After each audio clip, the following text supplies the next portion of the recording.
ನಾರಾಯಣಂ ನಮಸ್ಕೃತ್ಯ ನರಂ ಚೈವ ನರೋತ್ತಮಂ ದೇವೀಂ ಸರಸ್ವತೀಂ ವ್ಯಾಸಂ ತಥೋ ಜಯಮುದೀರಯೇ.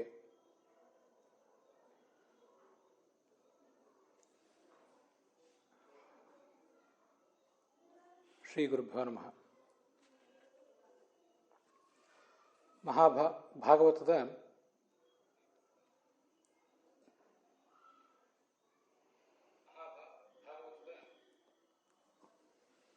ಒಂದನೇ ಸ್ಕಂದದ 8ನೇ ಅಧ್ಯಾಯ,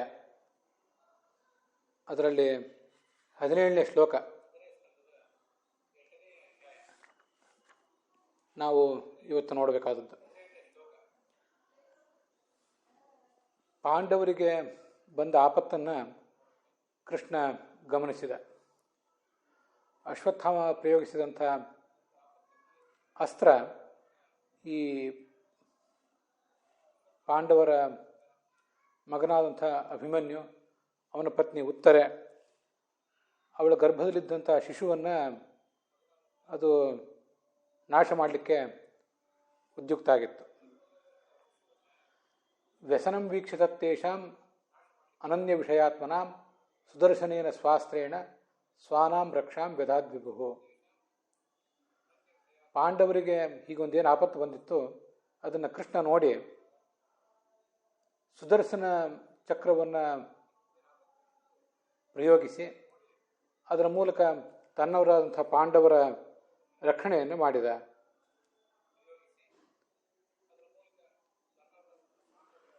ಅದು ಈ ಹಿಂದೆ ನಡೆದಂಥ ಕಥಾ. ಉತ್ತರೆ ಭಗವಂತನನ್ನು ಪ್ರಾರ್ಥನೆ ಮಾಡಿದ್ಲು. ಪಾಹಿ ಪಾಹಿ ಮಹಾಯೋಗಿನ್ ದೇವದೇವ ಜಗತ್ಪತೆ ನಾಣ್ಯಂ ತ್ವದಭಯಂ ಪಶ್ಯೆ ಯತ್ರ ಮೃತ್ಯು ಪರಸ್ಪರಂ. ಕೃಷ್ಣ ಪಾಂಡವರ ಜೊತೆ ಹಸ್ತಿನಾವತಿಯಲ್ಲಿ ಕೆಲವು ಕಾಲ ಇದ್ದು ಮುಂದೆ ಎಲ್ಲ ಪಾಂಡವರ ಸಮ್ಮತಿಯನ್ನು ಪಡೆದು, ವೇದವ್ಯಾಸಾದಿಗಳ ಸಮ್ಮತಿಯನ್ನು ಪಡೆದು ತಾನು ದ್ವಾರಕೆಗೆ ಹೊರಟಿದ್ದ. ಆಗ ಆ ಉತ್ತರೆ ಅವನ ಬಳಿಗೆ ಧಾವಿಸಿ ಬಂದಿದ್ಲು. ನನ್ನನ್ನು ನೀನೇ ರಕ್ಷಿಸಬೇಕು. ಒಂದು ಕಾದ ಕಬ್ಬಿಣದ ಬಾಣ ನನ್ನನ್ನು ಬೆನ್ನಟ್ಟಿ ಬರ್ತಾ ಇದೆ, ಅದು ನನಗೇನಾದರೂ ಮಾಡಲಿ, ಆದರೆ ನನ್ನ ಗರ್ಭಕ್ಕೇನೂ ತೊಂದರೆ ಕೊಡದೇ ಇರಲಿ ಅಂತ ಅವನು ಆಲೋಚನೆ ಮಾಡಿದ.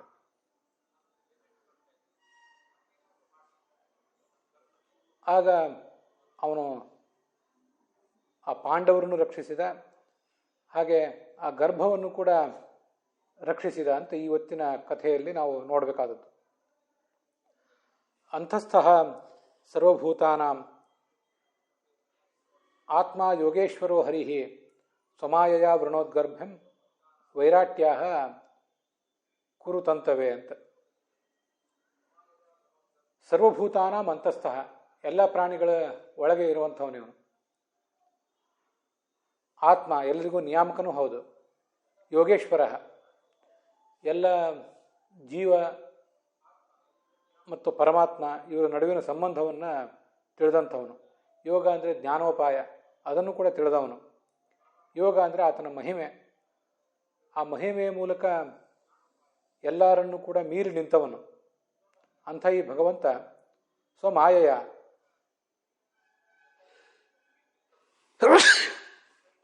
ತನ್ನ ಮಾಯೆಯಿಂದ ಆ ಉತ್ತರೆ ಗರ್ಭದ ಒಳಗೆ ಪ್ರವೇಶ ಮಾಡಿ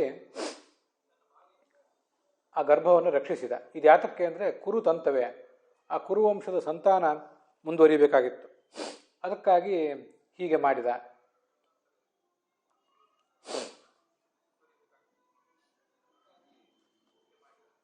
ಯದ್ಯಪ್ಯಸ್ತ್ರಂ ಬ್ರಹ್ಮಶಿರಸ್ತಮೋಘಂ ಚ ಅಪ್ರತಿಕ್ರಿಯಂ ವೈಷ್ಣವಂ ತೇಜ ಆಸಾಧ್ಯ ಸಮಶಾಮ್ಯತ್ ಕುರುದ್ವಃ. ವಸ್ತುತಃ ಈ ಬ್ರಹ್ಮಾಸ್ತ್ರ ಏನಿದೆ ಬಹಳ ಅಮೋಘವಾದದ್ದು, ಎಂದೂ ವ್ಯರ್ಥ ಆಗುವಂಥದ್ದಲ್ಲ. ಒಂದ್ಸರಿ ಬಿಟ್ಟ ಮೇಲೆ ಮುಗಿಯಿತು. ಹಾಗೆ ಅಪ್ರತಿಕ್ರಿಯಂ, ಅದಕ್ಕೆ ಯಾರೂ ಪ್ರತಿಕ್ರಿಯೆ ತೋರಿಸುವುದು ಕೂಡ ಸಾಧ್ಯವಿಲ್ಲ. ಆದರೆ ಭಗವಂತನ ತೇಜಸ್ಸಿನ ಎದುರಿಗೆ ಅದು ಶಾಂತ ಆಗಿ ಹೋಯಿತು.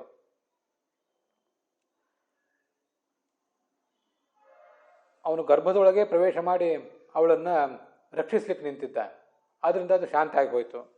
ಈ ಎಲ್ಲ ಶ್ಲೋಕಗಳಿಗೆ ಸಂಬಂಧಪಟ್ಟಂತೆ ಮುಂದೆ ಭಾಗವತದಲ್ಲೇ ಬಂದಿರುವಂಥ ಕೆಲವು ಶ್ಲೋಕಗಳನ್ನು ನಾವು ಗಮನಿಸಬೇಕು. ಭಾಗವತದ ಇದೇ 1ನೇ ಸ್ಕಂದದಲ್ಲಿ 11ನೇ ಅಧ್ಯಾಯದಲ್ಲಿ 11 ಮತ್ತು 12ನೇ ಶ್ಲೋಕಗಳಿವೆ. ಅಲ್ಲಿ ಈ ವಿಷಯಗಳು ಕೂಡ ಕೆಲವು ಬಂದಿವೆ. ಮತ್ತು ಭಗವಂತ ಆ ಗರ್ಭವನ್ನು ರಕ್ಷಿಸಿದ ಅಂತನ್ನೋದನ್ನು ನಾವು ಬೇರೆ ಬೇರೆ ಕಡೆ ನೋಡ್ತೇವೆ. ಆ 11ನೇ ಅಧ್ಯಾಯದಲ್ಲೇ 7-8ನೇ ಶ್ಲೋಕಗಳು ಹೀಗೆ ಬಂದಿವೆ. ಮಾತುರ್ಗರ್ಭಗತೋ ವೀರ ಸತತಾ ಭೃಗುನಂದನ ದದರ್ಶ ಪುರುಷಂ ಕಂಚಿತ್ ದಹ್ಯಮಾನ ಅಸ್ತ್ರತೇಜಸ. ತಾಯಿ ಗರ್ಭದಲ್ಲಿ ಪರೀಕ್ಷಿತಿದ್ನಲ್ಲ, ಆಗ ಆ ಬ್ರಹ್ಮಾಸ್ತ್ರದ ಉಪಟಳ ತನಗೆ ಪ್ರಾರಂಭ ಕಂಡಾಗ ಒಬ್ಬ ವ್ಯಕ್ತಿ ತನ್ನೊಳಗೆ ಆ ಗರ್ಭದೊಳಗೆ ತನ್ನ ಸುತ್ತಲೂ ನಿಂತುಕೊಂಡು ತನ್ನನ್ನು ರಕ್ಷಿಸುವುದನ್ನು ನೋಡಿದ. ಅಂಗುಷ್ಠ ಮಾತ್ರಂ ಅಮಲಂ ಸ್ಫುರಟ ಮೌಲಿನಂ ಆಪಿಚ್ಯ ದರ್ಶನಂ ಶ್ಯಾಮಂ ತಟಿದ್ವಾಸಸಂ ಅದ್ಭುತಂ ಶ್ರೀಮದ್ ದೀರ್ಘ ಚತುರ್ಬಾಹುಂ ತಪ್ತ ಕಾಂಚನ ಕುಂಡಲಂ ಶತಜಾಕ್ಷಂ ಗದಾಪಾಣಿಂ ಆತ್ಮನಃ ಸರ್ವತೋದಿಶಂ ಪರಿಭ್ರಮಂತಂ ಉಲ್ಕಾಭಾಂ ಭ್ರಾಮಯಂತಂ ಗದಾಂ ಮುಹುಹು. ಆ ಒಳಗಿರುವಂಥ ವ್ಯಕ್ತಿ 16 ವರ್ಷದ ವಯಸ್ಸಿನವನಾಗಿದ್ದ. ನಿತ್ಯ ತರುಣನಂತೆ ಕಾಣಿಸ್ತಾ ಇದ್ದ. ಒಂದು ಗಾತ್ರದಲ್ಲಿ ಹೆಬ್ಬೆರಳಿನ ಮಾತ್ರ ಇದ್ದ. ಆ ಗರ್ಭದೊಳಗೆ ಅಷ್ಟೇ ಸ್ವರೂಪದಿಂದ ಇದ್ದ ಅವನು. ನೀಲವರ್ಣದ ಮೈಕಾಂತಿ ಇತ್ತು. ಕೆಂಪು ಕಣ್ಗಳು, ಕೆಂಪು ಛಾಯೆ ಇರುವಂಥ ಕಣ್ಗಳು. ಪೀತಾಂಬರ ಧರಿಸಿದ್ದ. ಹೊಳೆಯುವ ಕಿರೀಟ ಇತ್ಯಾದಿಗಳನ್ನು ಧರಿಸಿದ್ದ. ಕುಂಡಲ, ಚತುರ್ಭುಜನಾಗಿದ್ದ. ಶ್ರೀಮದ್ ದೀರ್ಘ ಚತುರ್ಬಾಹುಂ ತಪ್ತ ಕಾಂಚನ ಕುಂಡಲಂ. ತನ್ನ ಸುತ್ತಲೂ ಅವನೇ ತಿರುಗ್ತಾ ಇದ್ದ. ಗರ್ಭದ ಸುತ್ತಲೂ ಅವನು ತಿರುಗ್ತಾ ಇದ್ದ, ಒಂದು ಕಡೆ ನಿಂತಿರಲಿಲ್ಲ. ಮತ್ತು ಆ ಗದೆಯನ್ನು ಕೂಡ ಸುತ್ತಲೂ ತಿರುಗಿಸ್ತಾ ಇದ್ದ. ಅಸ್ತ್ರತೇಜ ಸ್ವಗದೆಯ ನಿಹಾರಮಿವ ಗೋಪತಿ ವಿಧಮಂತಂ ಸನ್ನಿಕರ್ಷೆ ಪರ್ಯೈಕ್ಷತ ಕೈತ್ಯಸವು. ಸೂರ್ಯ ಈ ಮಂಜನ್ನು ತಡಿತಾನಲ್ಲ, ಸೂರ್ಯನ ಕಿರಣಗಳ ಮೂಲಕ ಮಂಜೆಲ್ಲ ದೂರ ಸರಿಯುವಂತೆ ಈ ಅಸ್ತ್ರದ ಜ್ವಾಲೆಯನ್ನು, ಬ್ರಹ್ಮಾಸ್ತ್ರದ ಜ್ವಾಲೆಯನ್ನು ಇವನು ಗದೆಯಿಂದ ತಡೆದು ಆ ಗರ್ಭಕ್ಕೆ ಏನು ಆಗದೇ ಇರುವಂತೆ ಮಾಡ್ತಿದ್ದ. ಪರೀಕ್ಷಿತ ಅವನನ್ನು ಸುತ್ತಲೂ ಗಮನಿಸ್ತಾ ಇದ್ದ, ಯಾರಿವನು ಅಂತ. ಇದು ಭಗವಂತನೇ. ಇದು ಆ 1ನೇ ಸ್ಕಂದದ 11ನೇ ಅಧ್ಯಾಯದ 7, 8, 9 ಈ ಶ್ಲೋಕಗಳಲ್ಲಿ ಬಂದಿದೆ. ನಾನು ಆವಾಗಲೂ ಕೂಡ ಹೇಳಿದ್ದೆ, ಭಗವಂತ ಕೃಷ್ಣ ಯಾವತ್ತೂ ಕೂಡ ಚತುರ್ಭುಜನಾಗಿರ್ತಿದ್ದ ಅಂತ. ಆ ಚತುರ್ಭುಜ ಅಂತ ಇಲ್ಲಿ 9ನೇ ಶ್ಲೋಕದಲ್ಲಿ ಇನ್ನೊಂದು ಬಾರಿ ಬಂದಿದೆ. ಶ್ರೀಮದ್ ದೀರ್ಘ ಚತುರ್ಬಾಹುಂ ಅಂತ, ತಪ್ತ ಕಾಂಚನ ಕುಂಡಲಂ. ಹೀಗೆ ಆ ಗದೆಯಿಂದ ಅವನು ಆ ಬ್ರಹ್ಮಾಸ್ತ್ರದ ಉಪಟಳವನ್ನೆಲ್ಲ ತಡಿತಾ ಇದ್ದ. ಪರೀಕ್ಷಿತ ಸುತ್ತಲೂ ನೋಡ್ತಾ ಇದ್ದ, ಯಾರಿವನು ಅಂತ. ಪರ್ಯೈಕ್ಷತ ಕೈತ್ಯಸವು. ಇದರಿಂದ ಪರೀಕ್ಷಿತನಿಗೆ ಪರೀಕ್ಷಿತ ಅಂತ ಹೆಸರು ಬಂತು. ಹಿಂದೆ ನಾವು ಅದನ್ನು ನೋಡಿದ್ದೇವೆ. ಈಗಲೂ ಇನ್ನೊಂದು ಬಾರಿ ಮಹಾಭಾರತಾದಿಗಳಲ್ಲಿ ಅದು ಬಂದಿದೆ. ಪರೀಕ್ಷಿತನಿಗೆ ಪರೀಕ್ಷಿತ ಅಂತ ಹೆಸರು ಬರಲಿಕ್ಕೆ 2 ಕಾರಣಗಳು. ಪರೀಕ್ಷೀಣೆ ಕುಲೆ ಯಸ್ಮಾತ್ ಜಾತೋಯಂ ಅಭಿಮನ್ಯುಜಃ ಅತಃ ಪರೀಕ್ಷನ್ ನಾಮಾಸೌ. ಕುರುಗಳ ವಂಶವೇ ಪರೀಕ್ಷೀಣ ಆಗಿ ಹೋಗಿತ್ತು, ನಾಶದ ಅಂಚಿಗೆ ಅದು ಸರಿದಿತ್ತು. ಆಗ ಅಭಿಮನ್ಯುವಿನ ಮಗನಾಗಿ ಇವನು ಜನಿಸಿದ, ಈ ಪರೀಕ್ಷಿತ. ಆದ್ದರಿಂದ ಪರೀಕ್ಷಿತ ಅಂತ ಮೊದಲನೇ ಹೆಸರು. ಇನ್ನೊಂದು, ತನ್ನ ಸುತ್ತಲೂ ಐಕ್ಷತ, ತನ್ನ ಸುತ್ತಮುತ್ತಲೂ ಇರುವವರು ಯಾರಿವರು? ಗರ್ಭದಲ್ಲಿ ತಾನಿದ್ದಾಗಲೂ ಅವನು ಜ್ಞಾನಿ. ಆದ್ದರಿಂದ ತನ್ನ ಸುತ್ತಲೂ ಇರುವಂಥ ವ್ಯಕ್ತಿಯ ಪರಿಚಯ ಆಗಿತ್ತು ಅವನಿಗೆ. ಮತ್ತು ತನಗೆ ಒಂದು ಯಾವುದೋ ಉಪಟಳ ತೊಂದರೆ ಕೊಡ್ತಾ ಇದೆ ಅಂತ ಅನ್ನೋದನ್ನು, ಒಂದು ಯಾವುದೋ ಅಸ್ತ್ರ, ಒಂದು ಬೆಂಕಿ ತನ್ನನ್ನು ಬಾಧೆಪಡಿಸ್ಲಿಕ್ಕೆ ಬರ್ತಾ ಇದೆ ಅಂತ ಅನ್ನೋದನ್ನು ನೋಡಿದ್ದ. ಆದರೆ ಒಬ್ಬ ವ್ಯಕ್ತಿ ತನ್ನ ಸುತ್ತಲೂ ತಿರುಗಾಡ್ತಾ ಆ ಗದೆಯನ್ನು ಬೀಸ್ತಾ ತನ್ನನ್ನು ರಕ್ಷಿಸ್ತಾ ಇದ್ದ ಅಂತ ಅನ್ನೋದನ್ನು ಕೂಡ ಕಂಡುಕೊಂಡ. ಯಾರಿವನು ಅಂತ ಆಗ ಪರೀಕ್ಷಾ ದೃಷ್ಟಿಯಿಂದ ಗಮನಿಸಿದ. ಆ ಕಾರಣದಿಂದಲೂ ಕೂಡ ಅವನಿಗೆ ಪರೀಕ್ಷಿತ ಅಂತ ಹೆಸರು ಬಂತು ಅಂತ ಮತ್ತೊಂದು ಕಡೆ ಉಲ್ಲೇಖ ಇದೆ. ವಿಧೂಯ ತದಮೇಯಾತ್ಮ ಭಗವಾನ್ ಧರ್ಮಗು ವಿಭು. ಪಶ್ಯತೋ ದಶಮಾಸಸ್ಯ ತತ್ರೈವ ಅಂತರ್ದಧೆ ಹರಿಹಿ. ಗರ್ಭ ಹೀಗೆ 9 ತಿಂಗಳು ಕೂಡ ಅದನ್ನು ಪರೀಕ್ಷೆ ಮಾಡಿದ, ಗರ್ಭವನ್ನು ರಕ್ಷಿಸಿದ ಭಗವಂತ. ಮುಂದೆ ಆ ಪರೀಕ್ಷಿತ ನೋಡ್ತಾ ಇದ್ದಂತೆ ಆ ಭಗವಂತ ಅದೃಶ್ಯನಾಗಿಬಿಟ್ಟ. ಪಶ್ಯತೋ ದಶಮಾಸಸ್ಯ ತತ್ರೈವ ಅಂತರ್ದಧೆ ಹರಿಹಿ, ಅವನು ಅದೃಶ್ಯನಾಗಿಬಿಟ್ಟ. ತತಃಸರ್ವಗುಣೋದರ್ಕೆ ಸಾನುಕೂಲ ಗೃಹೋದಯೇ ಜಜ್ಞೆ ವಂಶತರಃ ಪಾಂಡೋಃ ಭೂಜಃ ಪಾಂಡುರಿವೌಜಸ. ಮುಂದೆ ಒಂದು ಸನ್ಮುಹೂರ್ತದಲ್ಲಿ ಆ ಪಾಂಡುವಿನ ಆ ಮರಿಮಗ ಹೀಗೆ ಹುಟ್ಟಿದೆ. ಇನ್ನೊಬ್ಬ ಪಾಂಡು ಮಹಾರಾಜನೇ ಹುಟ್ಟಿದಂತೆ ಕಾಣಿಸ್ತಾ ಇದ್ದ. ಹೀಗೆ ಅವನು ಹುಟ್ಟುವಾಗಲೇ ಸತ್ತು ಹುಟ್ಟಿದಾಗ ಅವನನ್ನು ಭಗವಂತ ರಕ್ಷಿಸಿದ. ಇದು ಅಲ್ಲಿ ಮುಂದೆ 11ನೇ ಅಧ್ಯಾಯದಲ್ಲಿ ಬರುವಂಥ ಕಥಾ.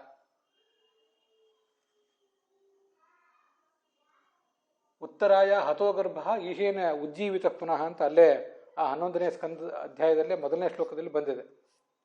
ಅಶ್ವತ್ಥಾಮ ಪ್ರಯೋಗ ಮಾಡಿದ ಮೇಲೆ ಆ ಬ್ರಹ್ಮಾಸ್ತ್ರ ಆ ಗರ್ಭವನ್ನು ಕೊಂದು ಹಾಕಿತ್ತು, ಅದು ಹುಟ್ಟಿದ ಮೇಲೆ. ಆದರೂ ಕೂಡ ಮತ್ತೆ ಅದನ್ನು ಅವನು ಬದುಕಿಸಿದ. ಅದು ಅಲ್ಲಿ ಬಂದಿರುವಂಥ ವಿಚಾರ. ಹೀಗೆ ಮುಂದೆ 11ನೇ ಸ್ಕಂದದಲ್ಲಿ ಬಂದಿರುವುದನ್ನು ನಾವು ಈಗ ಇಲ್ಲಿ ಒಂದು ಬಾರಿ ನಮ್ಮ ಗಮನಕ್ಕೆ ತಂದುಕೋಬೇಕು.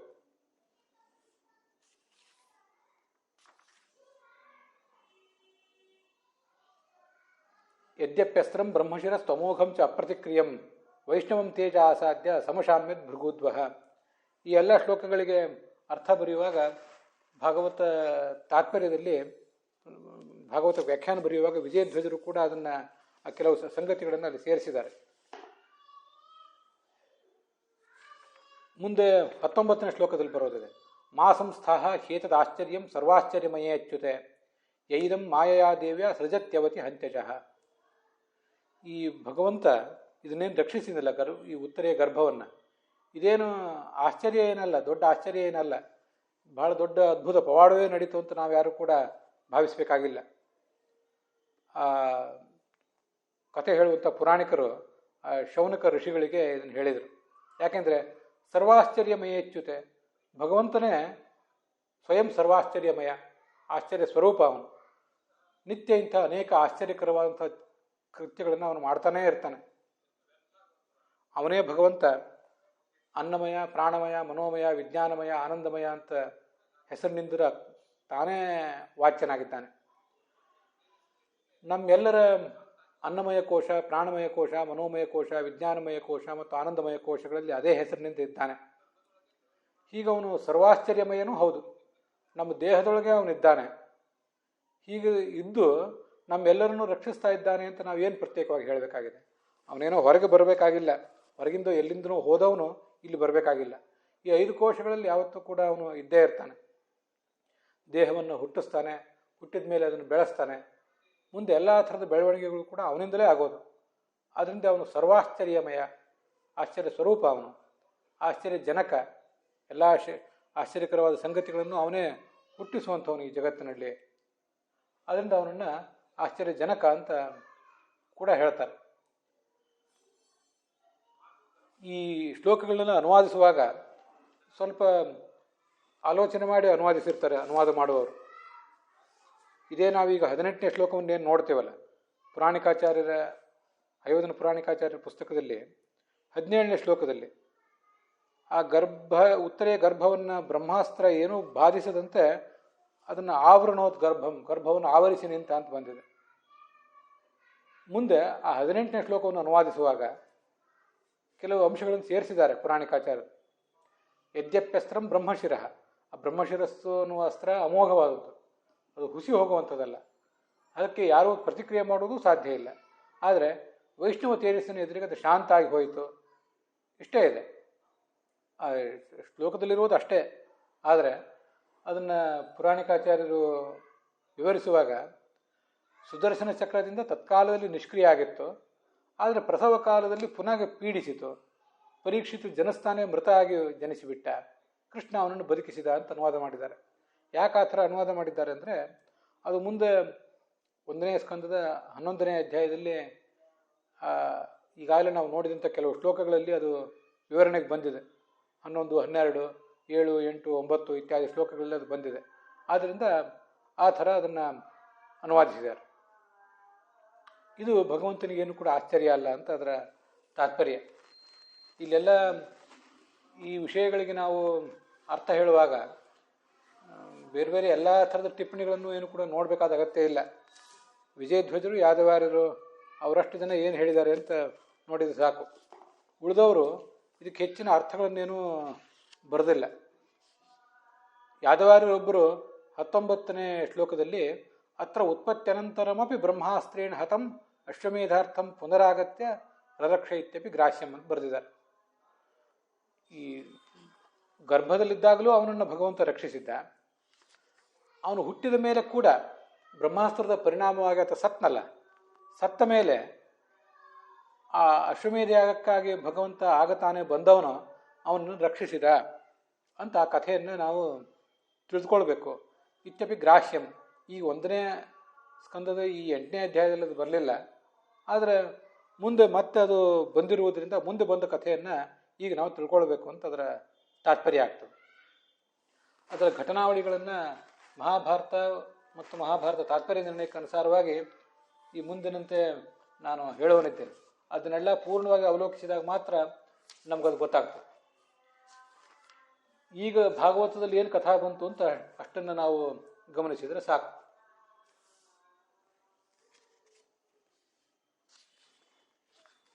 ಉಳಿದವರು ವ್ಯಾಖ್ಯಾನಕಾರರು ಶ್ರೀಧರಿಯ ವ್ಯಾಖ್ಯಾನದಲ್ಲಿ, ವೀರರಾಘವರ ವ್ಯಾಖ್ಯಾನದಲ್ಲಿ, ರಾಧಾಕೃಷ್ಣರ ವ್ಯಾಖ್ಯಾನದಲ್ಲಿ ಇದಕ್ಕೆ ಹೆಚ್ಚಿಂದೇನು ವಿವರಣೆ ಏನು ಬಂದಿಲ್ಲ. ಆದ್ದರಿಂದ ಅವುಗಳು ಯಾವುದನ್ನು ಕೂಡ ಇಲ್ಲಿ ನಾನು ಪ್ರಸ್ತುತಪಡಿಸ್ತಾ ಇಲ್ಲ. ಕಥೆ ಏನಿದೆ ಅಂತನ್ನೋದನ್ನು ಯಾದವಾರ್ಯರ ವ್ಯಾಖ್ಯಾನಕ್ಕನುಸಾರವಾಗಿ, ವಿಜಯಧ್ವಜರ ವ್ಯಾಖ್ಯಾನಕ್ಕನುಸಾರವಾಗಿ ಅಷ್ಟು ಹೇಳಿ ಮುಗಿಸಿದ್ದೇನೆ. ಈಗ ಇದಕ್ಕೆ ತಾತ್ಪರ್ಯ ನಿರ್ಣಯದಲ್ಲಿ ಮತ್ತು ಮಹಾಭಾರತದಲ್ಲಿ ಏನು ಬಂದಿದೆ ಅಂತನ್ನೋದನ್ನು ಅಷ್ಟು ನಾವು ನೋಡಬೇಕು. ಅದಕ್ಕಿಂತ ಮುಂಚೆ ಇಲ್ಲಿ ಆಶ್ಚರ್ಯ ಅಂತ ಬಂತಲ್ಲ, ಈ ಆಶ್ಚರ್ಯದ ಬಗ್ಗೆ ನಾವು ಒಂದಿಷ್ಟು ಗಮನ ಹರಿಸ್ಬೇಕು. ಅದಾದಮೇಲೆ ಮಹಾಭಾರತದಲ್ಲಿ ಮತ್ತು ಮಹಾಭಾರತ ತಾತ್ಪರ್ಯ ನಿರ್ಣಯದಲ್ಲಿ ಎರಡೂ ಕಡೆ ಏನು ಕಥೆ ಬಂದಿದೆ ಅಂತ ಅನ್ನೋದನ್ನು ಅಷ್ಟು ನಾವು ಮುಂದೆ ನೋಡಿದರೆ ಸಾಕು. ಯದ್ಯಪ್ಯಸ್ತ್ರಂ ಬ್ರಹ್ಮಶಿರ ಸ್ತಮೋಘಂ ಚ ಅಪ್ರತಿಕ್ರಿಯಂ. ಅದಾದಮೇಲೆ ಮಾಮಂಸ್ಥ ಹ್ಯೇತದಾಶ್ಚರ್ಯಂ ಸರ್ವಾಶ್ಚರ್ಯಮಯೇಚ್ಯುತೆ ಯೈದಂ ಮಾಯಾ ದೇವ್ಯ ಸೃಜತಿ ಅವತಿ ಹಂತ್ಯಜಃ ಅಂತ ಈ ಶ್ಲೋಕ ಇರೋದು.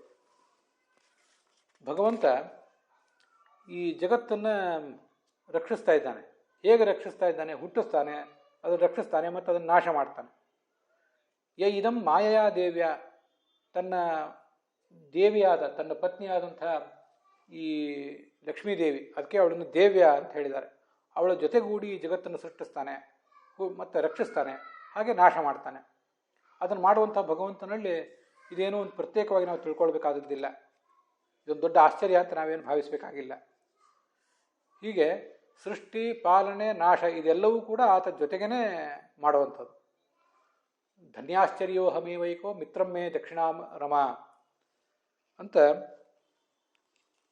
ಭಗವಂತ ಹರಿವಂಶದಲ್ಲಿ ಅದನ್ನು ಹೇಳ್ಕೋತಾನೆ. ಧನ್ಯಾಶ್ಚರ್ಯ ಉಪಾಖ್ಯಾನ ಅಂತ ಮಹಾಭಾರತ ತಾತ್ಪರ್ಯ ನಿರ್ಣಯದಲ್ಲೂ ಕೂಡ ಅದು ಬಂದಿದೆ. ದಕ್ಷಿಣಾಭಿಸ್ಸಹಯಬೈತನ್ ಮಧದಸ್ತಾತ್ ಜಗತ್ಸದ ಧನ್ಯಾಶ್ಚರ್ಯೋ ಹಮೇವೈಕೋ ಮಿತ್ರಮ್ಮೆ ದಕ್ಷಿಣಾರಮ. ಭಗವಂತನಿಗೆ ಆ ಲಕ್ಷ್ಮೀದೇವಿ ದಕ್ಷಿಣ ಎಂಬ ಶಬ್ದದಿಂದ ವಾಚ್ಯಳಾಗಿ ಯಾವತ್ತೂ ಅವನ ಅರ್ಧ ಭಾಗದಲ್ಲೇ ಇರ್ತಾಳೆ. ಅದೆಲ್ಲ ಭಾಗವತದ ತಾತ್ಪರ್ಯದಲ್ಲೂ ಕೂಡ ಮುಂದೆ 11ನೇ ಸ್ಕಂದ ಇತ್ಯಾದಿ ಕಡೆಗಳಲ್ಲಿ ಬಂದಿದೆ. ಭಗವಂತನನ್ನು ಸ್ತೋತ್ರ ಮಾಡ್ತಾ ವೇದ ಎಂಬ ರೂಪದಿಂದ ಆತನ ಎದುರಿಗಿರ್ತಾಳೆ. ಯಜ್ಞ ಎಂಬ ರೂಪದಿಂದ ಆತನ ತೊಡೆ ಮೇಲೆ ಇರ್ತಾಳೆ. ವೇದಾಭಿಮಾನಿನಿ ಸಾಕ್ಷಾತ್ ಸಾ ವಿಷ್ಣು ದೂರತಸ್ಥಿತ, ಯಜ್ಞಾಭಿಮಾನಿನಿ ಸಾಕ್ಷಾತ್ ಸಾಚೆಯೋ ಉರಸ್ಥಿತ. ಮುಂದೆ ಯಜ್ಞ ಎಂಬ ರೂಪದಿಂದ ಆತನ ಹೃದಯದಲ್ಲಿ ಆಕೆ ಇರ್ತಾಳೆ. ಮುಂದೆ ಹರಿಣ ರತಿಯೋಗಸ್ಥ ದಕ್ಷಿಣಾಖ್ಯಾಪಿ ಸೈವತು. ದಕ್ಷಿಣ ಎಂಬ ಶಬ್ದದಿಂದ ಆ ಹರಿಯ ಒಂದು ಅರ್ಧ ಭಾಗವೇ ಆಗಿಬಿಟ್ಟಿದ್ದಾಳೆ ಅವಳು. ಯಾಕೆಂದರೆ ಎಡಭಾಗದಲ್ಲಿ ಲಕ್ಷ್ಮೀದೇವಿ ಇದ್ದಾಳೆ, ಬಲಭಾಗದಲ್ಲಿ ದಕ್ಷ ಅಂದರೆ ಬಲಭಾಗ, ಅಲ್ಲಿ ಭಗವಂತ ಇದ್ದಾನೆ. ಹೀಗಿದ್ದು ಅವರಿಬ್ಬರೂ ಕೂಡ ಯಾವತ್ತೂ ಇದ್ದು ಈ ಜಗತ್ತನ್ನು ಸೃಷ್ಟಿಸ್ತಾರೆ, ಪಾಲಿಸ್ತಾರೆ ಮತ್ತು ನಾಶಪಡಿಸ್ತಾರೆ. ದಕ್ಷಿಣಾಭಿಸ್ಸಹೈವೈತನ್ ಮಧುಸಸ್ಥ ಜಗತ್ಸದ. ಭಗವಂತನೇ ನೀನು ಬಹಳ ದೊಡ್ಡವನು ಅಂತ ನಾರದರು ಅವನನ್ನು ಸ್ತೋತ್ರ ಮಾಡಿದರು. ಆಗ ನಾನೊಬ್ಬನೇ ದೊಡ್ಡವನು ಅಂತ ತಿಳ್ಕೊಬೇಡ, ದಕ್ಷಿಣಾದೇವಿಯ ಜೊತೆಗೆ, ದಕ್ಷಿಣಾ ಶಬ್ದವಾಚ್ಯಳಾದ ಲಕ್ಷ್ಮೀದೇವಿಯ ಜೊತೆಗೆ ನಾನು ದೊಡ್ಡವನಾಗಿದ್ದೇನೆ. ನನ್ನ ಕೆಳಗೆ ಈ ಜಗತ್ತೆಲ್ಲವೂ ಕೂಡ ಇದೆ. ಮತ್ತು ಅಧಸ್ತಾತ್ ಜಗತ್ ಸದಾ ಧನ್ಯಾಶ್ಚರ್ಯೋಹಮೇವೈಕೋ, ನಾನೇ ಧನ್ಯ, ನಾನೇ ಆಶ್ಚರ್ಯ, ಸರ್ವಾಶ್ಚರ್ಯನಾದವನು ನಾನು. ಮಿತ್ರಮ್ಮೆ ದಕ್ಷಿಣಾರಮ, ಆ ದಕ್ಷಿಣಾ ಶಬ್ದವಾಚ್ಯಳಾದ ಲಕ್ಷ್ಮೀದೇವಿ ಅವಳು ನನ್ನ ಗೆಳತಿ. ಅವಳು ಗೆಳತಿ ಆದ್ದರಿಂದ ಯಾವತ್ತೂ ಅವಳನ್ನು ಬಿಟ್ಟವನಲ್ಲ. ಏದಂ ಮಾಯಾ ದೇವ್ಯಾ ಸಹ, ನನ್ನ ಗೆಳತಿಯಾದ ನನ್ನ ಪತ್ನಿಯೂ ಆದಂಥ ಲಕ್ಷ್ಮೀದೇವಿಯ ಜೊತೆಗೆ ಯಾವತ್ತೂ ಕೂಡ ನಾನು ಇರ್ತೀನಿ. ಆ ಗೆಳತಿಯನ್ನು ನಾನು ಎಂದು ಬಿಟ್ಟುಕೊಟ್ಟೇ ಇಲ್ಲ. ಅನಾದಿ ಕಾಲದಿಂದ ಅನಂತ ಕಾಲದವರೆಗೂ ನನ್ನ ಭಾಳ ಗೆಳತಿಯಾದ ಆ ಲಕ್ಷ್ಮೀದೇವಿಯನ್ನು ನಾನು ಎಂದೂ ಬಿಟ್ಟುಕೊಟ್ಟವನಲ್ಲ. ಅವಳ ಜೊತೆಗೇ ಸೃಷ್ಟಿ, ಪಾಲನೆ, ನಾಶ ಇದೆಲ್ಲವೂ ಕೂಡ ಯಾವತ್ತೂ ಇರ್ತದೆ ನನಗೆ ಅಂತ ಅವನು ಹೇಳ್ತಾನೆ.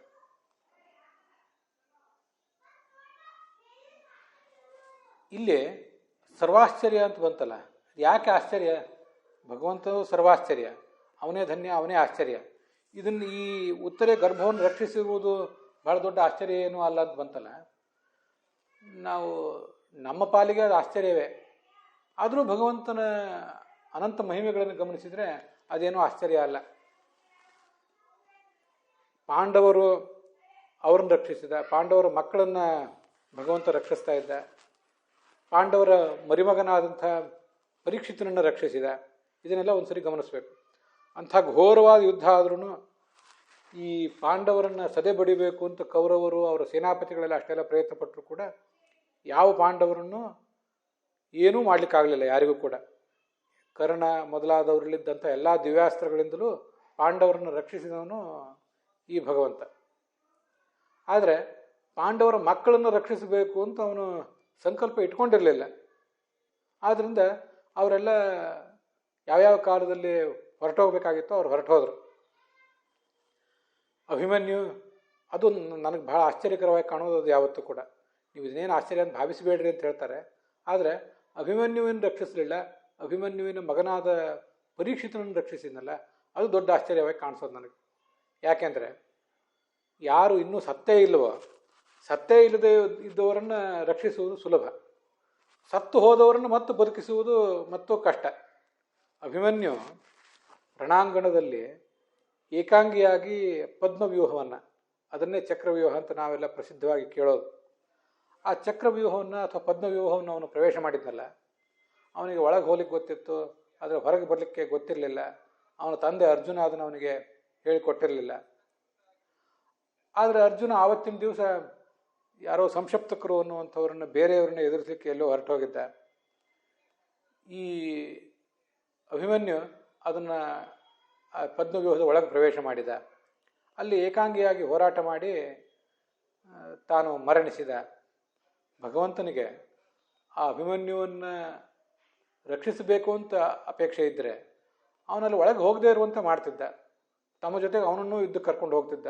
ಅರ್ಜುನ, ಅಭಿಮನ್ಯು, ಕೃಷ್ಣ, ಈ ಮೂರು ಜನರು ಕೂಡ ಸೇರಿ ಸಂಶಪ್ತಕರನ್ನು ಎದುರಿಸಲಿಕ್ಕೆ ಹೋಗ್ತಿದ್ರು. ಆದರೆ ಕೃಷ್ಣ ಅರ್ಜುನನ್ನು ಮಾತ್ರ ಕರ್ಕೊಂಡು ಹೋದ. ಅಭಿಮನ್ಯು ಆ ಸಂದರ್ಭದಲ್ಲಿ ಒಳಗೆ ಪ್ರವೇಶ ಮಾಡಿ ತನ್ನ ಶೌರ್ಯವನ್ನು ಮೆರೆದು ಧರಾಶಾಯಿ ಆಗಬೇಕು ಅಂತನ್ನುವುದೇ ಭಗವಂತನ ಸಂಕಲ್ಪ ಇತ್ತು.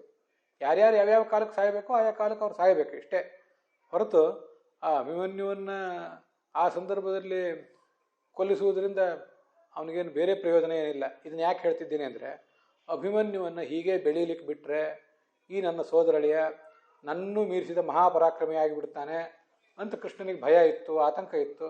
ಆದ್ದರಿಂದ ಅಭಿಮನ್ಯುವನ್ನು ಅಲ್ಲೇ ಕೊಲ್ಲಿಸಿಬಿಟ್ಟ ಅಂತ ಕೆಲವರು ಒಂದು ಅಪವ್ಯಾಖ್ಯಾನ ಮಾಡೋದಿದೆ. ಅದೆಲ್ಲ ಈಗಿನ ಕಾರಣದ ರಾಜಕಾರಣಿಗಳು, ಆಡಳಿತಗಾರರು ಮಾಡೋ ಕೆಲಸಗಳು. ಅಂಥದನ್ನು ಕೇಳಿ ಕೃಷ್ಣನು ಕೂಡ ಅಂಥದೇ ದುರ್ಬುದ್ಧಿಯನ್ನು ಇಟ್ಕೊಂಡಿದ್ದ, ಇನ್ನೊಬ್ಬರ ಏಳಿಗೆಯನ್ನು ಸಹಿಸಿದವನಾಗಿದ್ದ, ತನ್ನ ಸ್ಥಾನಕ್ಕೆ ಕೂತು ತರ್ತಾನೆ ತನ್ನ ಈ ಸೋದರಳಿಯ ಅಂತ ಭಾವಿಸಿದ್ದ. ಅಂತೆಲ್ಲ ಏನಿದೆ, ಇಂಥ ಕ್ಷುದ್ರವಾದ ಕಥೆಗಳಿಗೆ ನಾವು ಬೆಲೆ ಕೊಡಬೇಕಾಗಿಲ್ಲ. ಅವನು ಸಾಯಬೇಕಾಗಿತ್ತು, ಸತ್ತ ಅಷ್ಟೆ. ಪ್ರತಿಯೊಬ್ಬರು ಯಾವ್ಯಾವ ಕಾಲಕ್ಕೆ ಸಾಯಬೇಕು ಅಂತ ಅನ್ನೋದು ಅವರವರು ಪೂರ್ವಕರ್ಮದಲ್ಲಿ ನಿಶ್ಚಿತ ಆಗಿರ್ತದೆ. ಆ ಪ್ರಕಾರ ಅವರು ಸಾಯ್ತಾರಷ್ಟೆ. ಹೀಗೆ ಅಭಿಮನ್ಯು ಏಕಾಂಗಿಯಾಗಿ ಪದ್ಮವ್ಯೂಹಕ್ಕೆ ಹೋಗ್ತಾನೆ ಅನ್ನೋದು ಸರ್ವಜ್ಞನಾದ ಭಗವಂತನಿಗೆ ಗೊತ್ತಿದೆ. ಅವನನ್ನು ನಾನು ರಕ್ಷಿಸಬಹುದು ಅಂತ ಅಪೇಕ್ಷೆ ಪಟ್ಟಿದ್ದರೆ, ರಕ್ಷಿಸಬೇಕು ಅಂತ ಅಪೇಕ್ಷೆ ಪಟ್ಟಿದ್ದರೆ ಮೊದಲೇ ಅಲ್ಲಿ ಬಂದು ರಕ್ಷಿಸಬಹುದಿತ್ತು. ಆದರೆ ಅವನು ಪ್ರಯತ್ನವನ್ನೇ ಮಾಡಲಿಲ್ಲ. ಸಾಯುವವನನ್ನು ಸಾಯಲಿ ಅಂತ ಬಿಟ್ಟ. ಅದೇ ಇಲ್ಲೇ ಪಂಚಪಾಂಡವರ ಮಕ್ಕಳು ದ್ರೌಪದಿಯಲ್ಲೇ ಹುಟ್ಟಿದವರು, ಅವರೇನು ಭಗವಂತನಿಗೆ ಪ್ರತಿಸ್ಪರ್ಧಿಗಳಾಗ್ತಾರೆ ಅಂತ ಅವನಿಗೇನಾದರೂ ಆತಂಕ ಇತ್ತಾ? ಏನೂ ಇರಲಿಲ್ಲ. ಅಶ್ವತ್ಥಾಮನ ಕೈಯಿಂದ ಆ ಧೃಷ್ಟದ್ಯುಮ್ನ, ಆ ಪಂಚಪಾಂಡವರು, ಉಪಪಾಂಡವರು ಇವರೆಲ್ಲರೂ ಕೂಡ ಆ ಕಾಲದಲ್ಲಿ ಮರಣಿಸಲಿ ಅನ್ನೋದು ಕಾರಣಾಮಕನಾದ ಭಗವಂತನ ಸಂಕಲ್ಪ ಅಷ್ಟೆ. ಅವರು ಸಾಯುವಾಗ ಸಾಯಲಿ ಅಂತ ಬಿಟ್ಟ ಅಷ್ಟೆ. ಹೀಗೆ ಅಭಿಮನ್ಯು ಸತ್ತ, ಉಪಪಾಂಡವರು ಸತ್ತು ಹೋದರು. ಪಾಂಡವರನ್ನು ನೀವು ಇವತ್ತು ಈ ಶಿಬಿರದಲ್ಲಿರೋದು ಬೇಡ, ಬೇರೆ ಶಿಬಿರಕ್ಕೆ ಹೋಗೋಣ ಬನ್ನಿ, ಅಲ್ಲಿ ಮಲ್ಕೊಳ್ಳೋಣ ಅಂತ ಅವ್ನು ಕರ್ಕೊಂಡು ಹೋದವನು. ಉಪಪಾಂಡವರನ್ನು ಕರ್ಕೊಂಡು ಹೋಗ್ಬೋದಿತ್ತು. ಅಥವಾ ಆ ಉಪಪಾಂಡವರು ಧೃಷ್ಟದ್ಯುಮ್ನ ಮೊದಲಾದವರು ಬದುಕಿದ್ದಂಥ ಶಿಬಿರಕ್ಕೆ ತಾನೇ ಕಾವಲಾಗಿ ನಿಲ್ಬೋದಿತ್ತು. ಪಾಂಡವರನ್ನು ಅಲ್ಲೇ ಇರಿಸ್ಕೊಂಡಿರ್ಬೋದಿತ್ತು. ಪಾಂಡವರು ಅಲ್ಲೇ ಇದ್ದರೆ ಆ ಉಪಪಾಂಡವರ ಧೃಷ್ಟದ್ಯುಮ್ನ ಕಗ್ಗೊಲೆಯನ್ನು ತಡಿಬೋದಿತ್ತೇನ? ಅಥವಾ ಉಪಪಾಂಡವರನ್ನು ಅಲ್ಲಿಂದ ಕರ್ಕೊಂಡು ಹೋಗಿಬಿಡ್ಬೋದಿತ್ತಲ್ಲ. ಇದನ್ನು ಯಾಕೆ ಮಾಡಲಿಲ್ಲ? ಅಶ್ವತ್ಥಾಮ ಯಾವ ಶಿಬಿರಕ್ಕೆ ಬರುವವನಿದ್ನ ಆ ಶಿಬಿರದಲ್ಲಿ ಯಾರೂ ಇಲ್ಲದೇ ಇರುವಂತೆ ಮಾಡಿಬಿಟ್ಟಿದ್ರೆ ಆ ಮಕ್ಕಳ ಕಗ್ಗೊಲೆ ತಪ್ಪಿತಿತ್ತು. ಭಗವಂತ ಹಾಗೆ ಮಾಡಲಿಲ್ಲ. ಅದೇ ಅವನ ಕೈಯಲ್ಲಿ ಸುದರ್ಶನ ಚಕ್ರ ಇದೆ, ಅದು ಕಾಲಚಕ್ರ. ಆ ಕಾಲಚಕ್ರ ಯಾವಾಗ ಯಾರನ್ನು ಕೊಲ್ಲಬೇಕೋ, ಅದು ದುರ್ಜನರಾಗಲಿ ಸಜ್ಜನರಾಗಲಿ ಅವರನ್ನು ಕೊಲ್ಲಬೇಕಾದಂಥ ಒಂದು ಕೃತ್ಯ ಅದಕ್ಕಿರ್ತದೆ, ಅದು ಕೊಲ್ತದೆ ಅಷ್ಟೇ.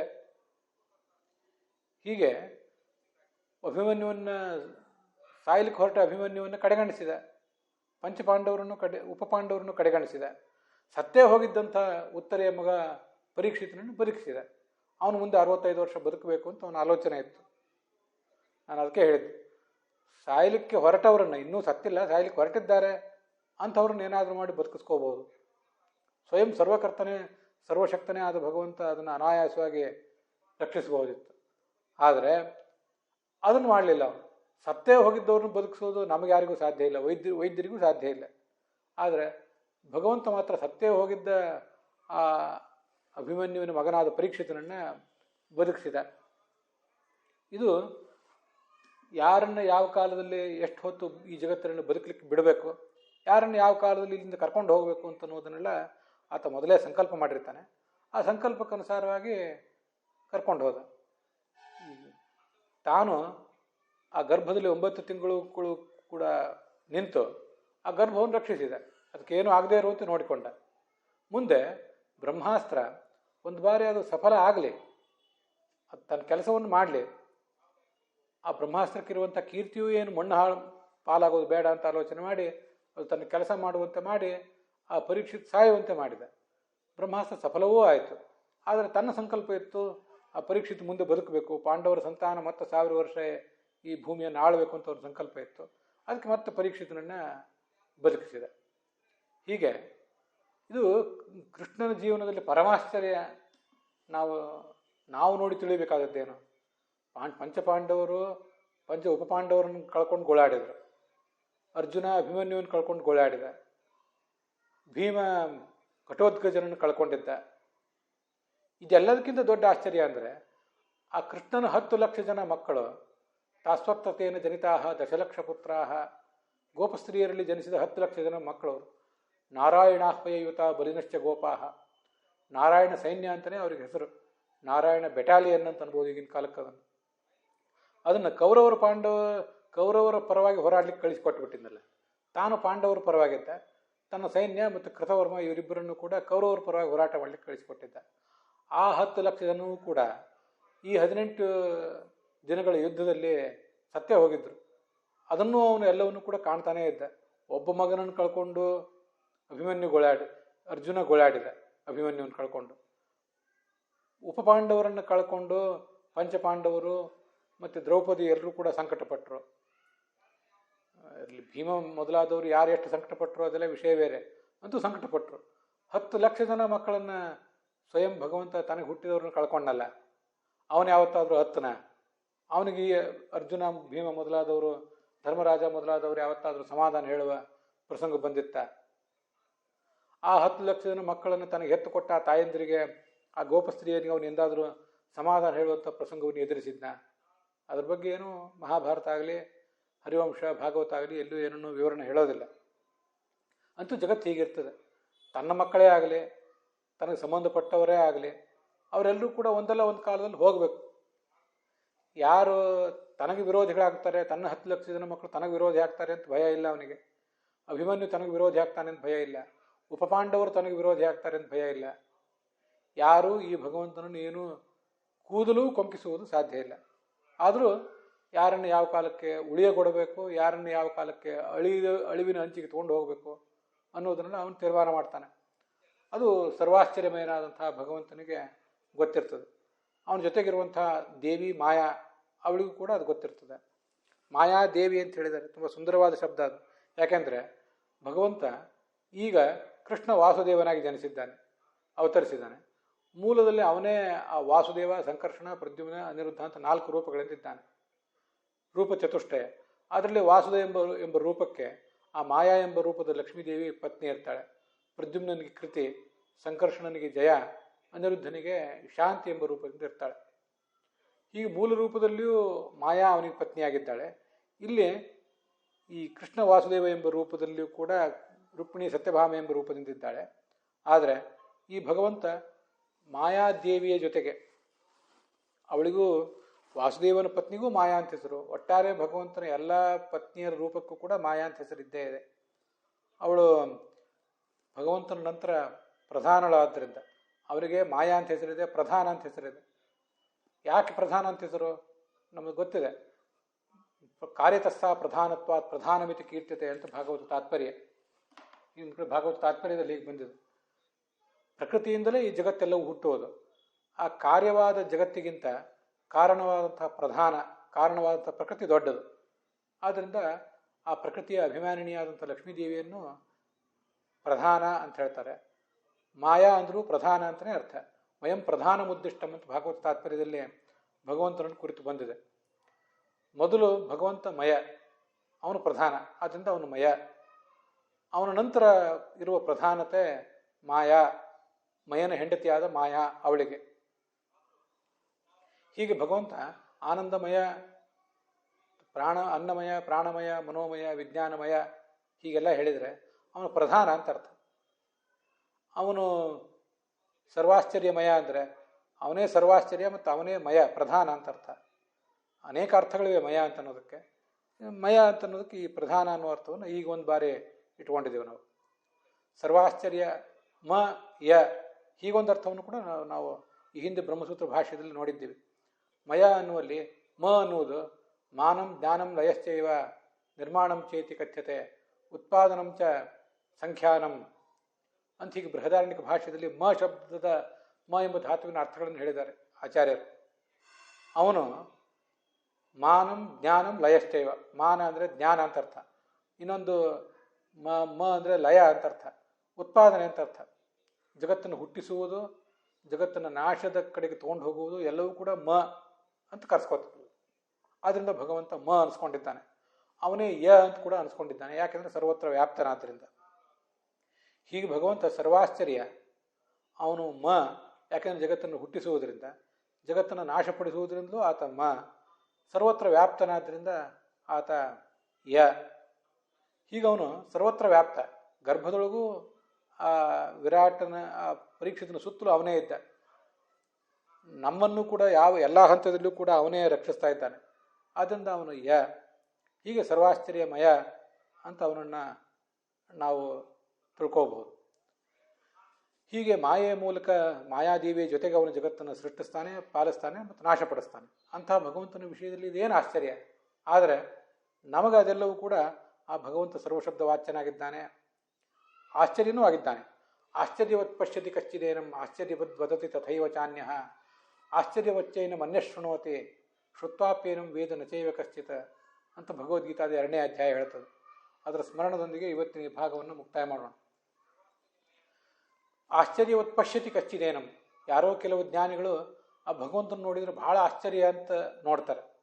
ಅರ್ಜುನನು ಕೂಡ ಹಾಗೆ ನೋಡಿದ್ದ. ಸರ್ವಾಶ್ಚರ್ಯಮಯಂ ದೇವಂ ಅನಂತಂ ವಿಶ್ವತೋಮುಖಂ ಅಂತ. ಇದು ವಿಶ್ವರೂಪಾಧ್ಯಾಯದಲ್ಲಿ 11ನೇ ಅಧ್ಯಾಯದಲ್ಲಿ ಭಗವದ್ಗೀತಾದಲ್ಲಿ ಬರೋದು. ಹೀಗೆ ಕೆಲವರು ನೋಡುವವರಿಗೆ ಅವನ ಆಶ್ಚರ್ಯ, ಇನ್ನು ಕೆಲವರು ಹೇಳುವವರಿಗೆ ಅವ್ರಿಗೆ ಆಶ್ಚರ್ಯ. ಅನೇಕ ಜನ ಅವನನ್ನು ಕುರಿತು ಪ್ರವಚನ ಮಾಡ್ತಾರೆ, ತನ್ಮಯರಾಗಿ ಪ್ರವಚನ ಮಾಡ್ತಿರ್ತಾರೆ, ಕೇಳುವವರು ಕೇಳ್ತಿರ್ತಾರೆ. ಕೇಳುವವರು ಈ ಜಗತ್ತಿನ ಅತಿ ದೊಡ್ಡ ಆಶ್ಚರ್ಯ ಅವನು ಅನ್ನುವಂತೆ ಅವನನ್ನು ವರ್ಣಿಸ್ತಿರ್ತಾರೆ. ಆಶ್ಚರ್ಯವದ್ ವದತಿ ತಥೈವ ಚಾನ್ಯ ಆಶ್ಚರ್ಯವಚ್ಚೇನ ಅನ್ಯ ಶೃಣೋತೆ. ಕೇಳುವವರು ಕೂಡ ಇದೇನು ಅದ್ಭುತವಾದ ಸಂಗತಿ ಬಗ್ಗೆ, ಎಷ್ಟು ಧನ್ಯವಾದ ಸಂಗತಿ, ಧನ್ಯವಾದ ತತ್ವ, ಆಶ್ಚರ್ಯಕರವಾದ ತತ್ವ, ಪರತತ್ವದ ಬಗ್ಗೆ ನಾವು ಕೇಳ್ತಾ ಇದ್ದೀವಲ್ಲ ಅಂತ ಅವರು ಕೇಳ್ತಾರೆ. ಆಶ್ಚರ್ಯವತ್ ಪಶ್ಯತಿ ಕಶ್ಚಿದೇನಂ ಶ್ರುತ್ವಾಪೇನಂ ವೇದನ ಚೈವ ಕಶ್ಚಿತ. ಈ ಭಗವಂತನನ್ನು ನೋಡಿಯೂ ಅವನ ಬಗ್ಗೆ ಹೇಳಿಯೂ ಅವನ ಬಗ್ಗೆ ಕೇಳಿಯೂ ಕೂಡ ಇದೇನು ಮುಗಿಯುವಂಥದ್ದಲ್ಲ. ಯಾಕೆಂದರೆ ಅವನ ಆ ಮಹಿಮೆಗೆ ಕೊನೆ ಅಂತನ್ನುವುದೇ ಇಲ್ಲ. ಶ್ರುತ್ವಾಪೇದಂ ವೇದ ನಚೈವ ಕಶ್ಚಿತ್ ಅಂತ ಭಗವದ್ಗೀತಾ ಅವನ ಬಗ್ಗೆ ವರ್ಣನೆ ಮಾಡಿದೆ. ಅದರದೊಂದಿಗೆ ಈ 19ನೇ ಶ್ಲೋಕ ಇವತ್ತು ಸಮಾಪ್ತವಾಗಿದೆ. ಮುಂದೆ ಮಹಾಭಾರತ ಮತ್ತು ತಾತ್ಪರ್ಯ ನಿರ್ಣಯ ಅಲ್ಲೆಲ್ಲ ಬಂದಿರುವಂಥ ಸಂಗತಿಗಳನ್ನು ಕೂಡ ನಾವು ಅವಲೋಕಿಸೋಣ. ಅಲ್ಲಿಗೆ ಇವತ್ತಿನ ಈ ಭಾಗ ಸಮಾಪ್ತವಾಗಿದೆ. ಹುಸಿಯ ನಾಡಿ ಹೊಟ್ಟೆ ಹೊರೆವ ವಿಷಯದಲ್ಲಿ ರಸಿಕನೆಂದು ಹುಸಿಗೆ ಹಾಕಿದಿರುವ ಇನ್ನು ಹೃಷಿಕೇಶನೇ, ಈಶನಿನ್ನ ಚರಣ ಭಜನೆ ಆಸೆಯಿಂದ ಮಾಡುವೆ, ದೋಷರಾಶಿ ನಾಶ ಮಾಡು ಶ್ರೀಶಕೇಶವ. ಶ್ರೀಕೃಷ್ಣಾರ್ಪಣಮಸ್ತು.